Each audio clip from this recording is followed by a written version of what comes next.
সবসময় ছাত্রদের অগ্রণী ভূমিকা ছিল যে কোনো আন্দোলনে, এতে কোনো সন্দেহ নাই। আমি যদি একেবারে 69 নাও যাই, আমি যদি এরশাদ থেকেও আসি, সেখানেও কিন্তু ছাত্র আন্দোলন ছিল, ছাত্রই করেছে ছাত্ররাই করেছে। কিন্তু চূড়ান্ত রূপটা কিন্তু বাস্তবায়নের ক্ষেত্রে আমলা ইনঅ্যাক্টিভ হতে হয়। যখন জালাল উদ্দিন বলল sorry sir we are no more, তখন কিন্তু তাকে নামতে হয়। তা না যদি ওগুলোর সাথে থাকে, চালাও গুলি মরুক তারা।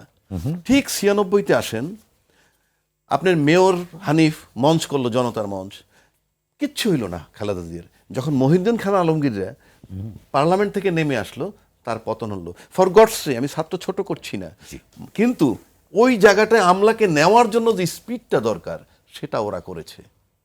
এখানেও সেই একই জিনিস হয়েছে। ওই দিন যদি আর্মি বুলেট চালাইতো, হয়তো 50,000 ছেলে পেলে মারা যেত। কিন্তু ওরা একটা পরে দেখছে বিবেক টার্ন নিছে, নো আর হয় না, এবং তারা তখন বিট্রে করলো।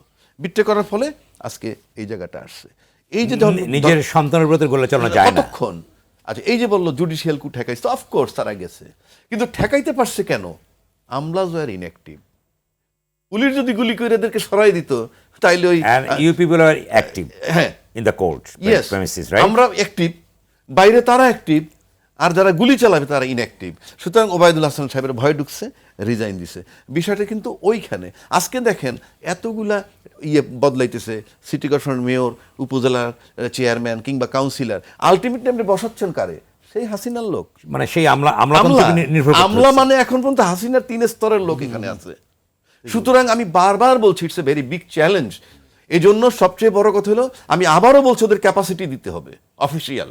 সেই ক্যাপাসিটিতে আমরা কোঅপারেট করব। সমাজের লোক আছে, নাই যে তা নয়, এবং তাদের কথা সরকারের বিশ্বাস করতে হবে। এবং এই সরকারকে বলে তার সে একতরফা চালাবে, পারবে না। উনি বাক স্বাধীনতা দিয়ে দিবে। আমরা যে বক্তব্য রাখতেছি, আমরাই বিরোধী দল, এই সরকারের আমরা বিরোধী দল। আমরা যেটা বলবো সেটা আমলে নিতে হবে, প্রয়োজনে ডাকতে হবে, অথবা অন্য কোনো অ্যারেঞ্জমেন্ট করতে হবে।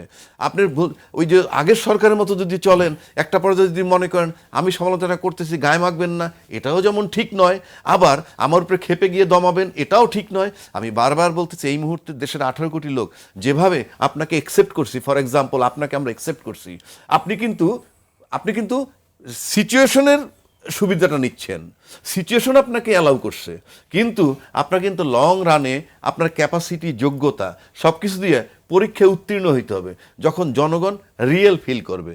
আমার এই মুহূর্তে কিন্তু হাসিনার মতো কুখ্যাত একজন লোক সরছে, আমার ইমোশন, ইউনূস সাহেব আই এম হ্যাপি, আমি তার বদনাম করছি না, কিন্তু ওনাকে পরীক্ষায় উত্তীর্ণ হতে হবে। ওনাকে মনিটরিং করতে রাখতে হবে, অফকোর্স উনি মনিটরিং, এবং ওনার পরীক্ষায় উত্তীর্ণ হতে হবে।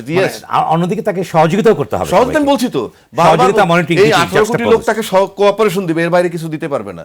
তাদের দরকার স্বচ্ছতা। স্বচ্ছতা না থাকলে কমান্ড থাকবে না। আপনার যখনই আপনার ভিতরে অস্বচ্ছতা ঢুকবে, তখনই আপনার কমান্ড থাকবে না। আজকে যেমন তাদের কমান্ড আছে, এই বাচ্চাদের কমান্ড আছে, এদেরকে ভয় পায়, ও কালকে অস্বচ্ছ হোক, ও নিজেই ঝিমায় পড়বে। স্বচ্ছতা তাদের, কোঅপারেশন আমাদের, এই দুইটার সমন্বয় ম্যান্ডেটরি।